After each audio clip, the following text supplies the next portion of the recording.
This presentation is on the reconstruction of 2100 South.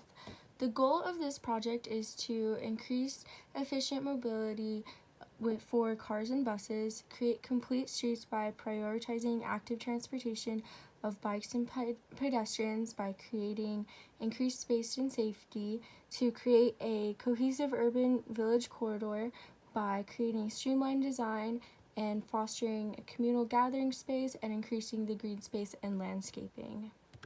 There are constraints within this project that will be overcome. One of the biggest one is having limited space, and as well as having a limited budget that will primarily be focused on the storm drainage system and asphalt reconstruction.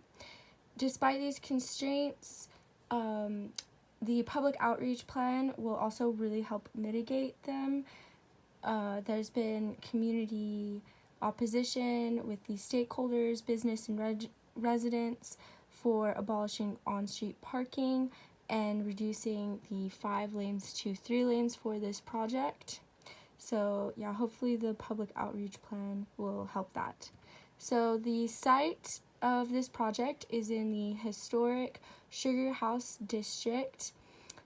Here is a neighborhood view of this. This table summarizes how the segment has various natures. There's an industrial, a commercial, and a village type aesthetic, and these variations are due to varying numbers of travel lanes, turn lanes, sidewalk widths, and landscape. And that kind of creates an inconclusive design that this project is hoping to mitigate. This shows the pavement and how it needs to be repaired. This is the different zoning. So yeah, just a lot of different types of areas in the project: commercial, residential, industrial. So this project had an alternative design of a 5-lane configuration. This has been scraped as to create more space and safety for bikes and pedestrians. This allows for that sustainable design and complete streets approach. So this design has been in accordance with UDOT, AASHTO, APWA specifications, and all of that has allowed traffic and engineering studies, surveys, sustainability analysis, cost estimating, and a construction schedule. And limitations to the course were not being involved in the construction process, just the design, and also not having utility knowledge. So the final design being proposed, here are all the widths right here. So we've increased the sidewalk, we have created bike lanes that have a buffer, we've reduced the travel lanes to 2, one in the east and one in the west direction. There'll be a center turn lane or a median.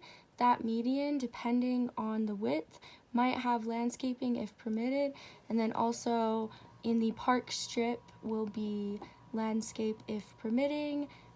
And yeah, the increased sidewalks and bike lanes are really promoting that active transportation. That is a huge goal of the project. So along with that, we have integrated sustainability by evaluating the project with the ISI Envision. And this shows that there are 5 major categories that have 64 credits, and you get a credit and points if that applies to the project. So sustainability, it includes not only recycling, reusing materials, promoting clean energy, but also inclusive design and improving quality of life for the community. So this scoring right here was done with the ISI Envision, and it has those categories that I previously said. The project gets a silver if it does not necessarily prioritize sustainability, and it gets a platinum if it does an excellent job, if it's within the time and budget, and all of those categories are optimally implemented. So this is directly where the money is going. This is the cost estimate. Like I said, most of that is for the pavement. design, and it's all been broken down.